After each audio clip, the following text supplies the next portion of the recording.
Good morning, class. This is Mrs. Politsky, and we are going to be taking notes today over Chapter 20, Section 1, The British in India.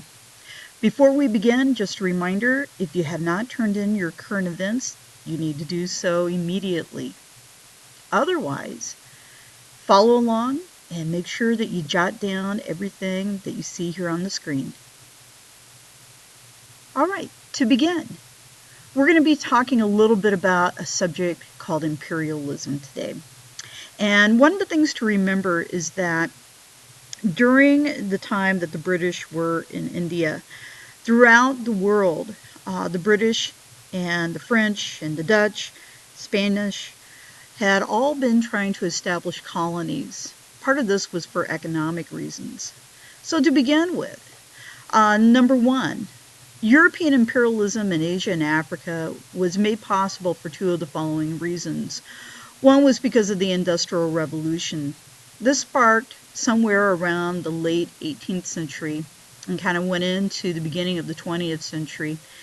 During this time period, new technologies increased the European military advantage over the rest of the world. Letter B. The great empires of Asia and North Africa all had severe internal problems at the time when European power was rising. So, in a way, the British were able to come into certain parts of the world that were unstable and to establish their own authority. All right, moving on to number two. The process by one people ruling or controlling another is called imperialism. And this is a subject that you've probably talked a little bit about in junior high, possibly back in grade school. But it's a theme that's going to continue throughout the course of your world history class and also into your American history class as sophomores. Number three, Europeans did not try to control Africa and Asia earlier because they lacked technology to compete with the empires of Asia and North Africa.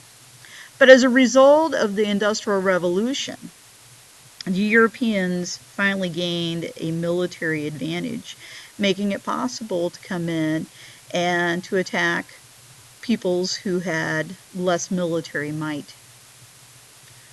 Moving on to number four.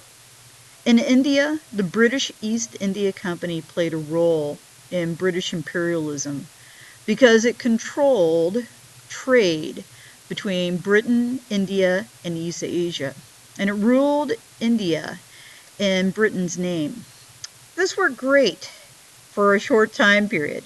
Those people who were investors into the company, they were stockholders, and they made lots of money off of the sale of things like cotton, tea, indigo, which is a dye that's used to dye like your blue jeans blue. All these kind of things were really coveted by Europeans, particularly the British.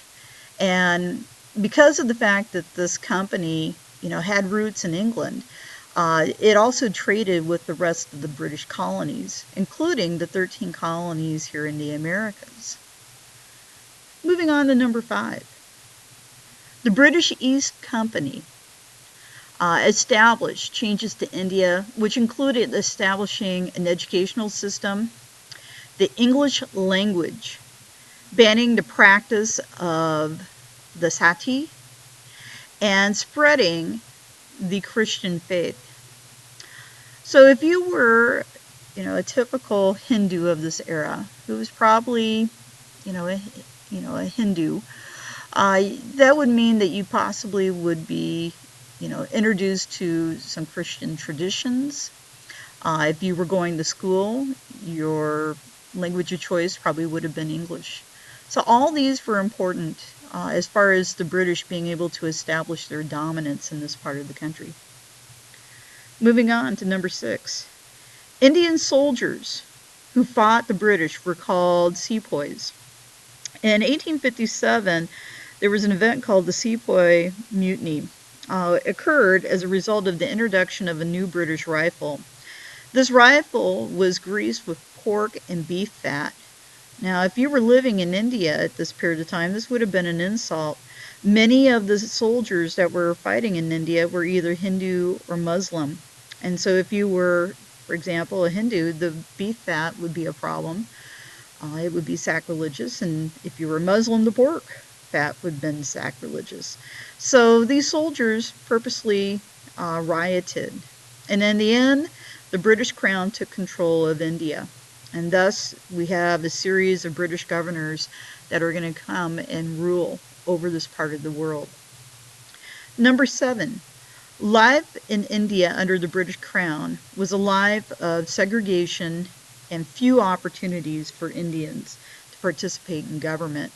And as a result, Indian nationalism grew and boycotts started. Now, before we go on, just so you know, nationalism is kind of a unique term, and I believe this was one that you might have had within your vocabulary. Nationalism is kind of a fancy name for patriotism. It's kind of like pride in your nation. And so, if you were a person of Indian descent, this just made you more proud and more patriotic of your Indian heritage. Number 8, the term of British rule for India was the British Raj.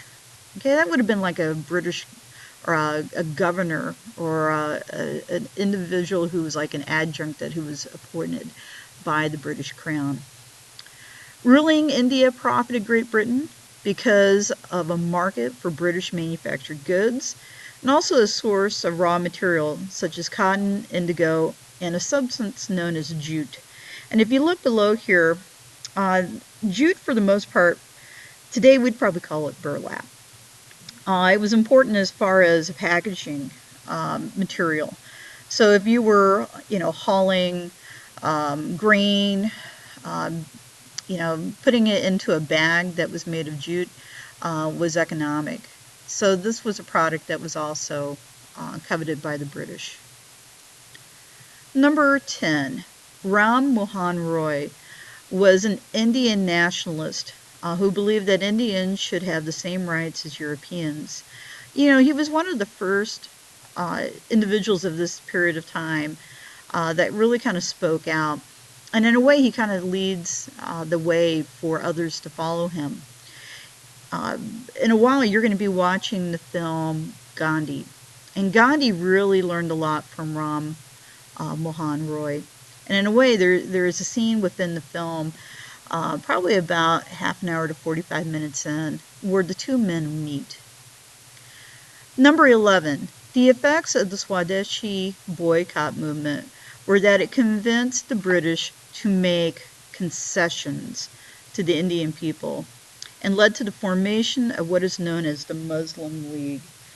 This was an opportunity for individuals who were living in India, who were of the Muslim faith, to have a say. And at some point in time, this is going to dictate how the political borders are going to be drawn up in this part of the world.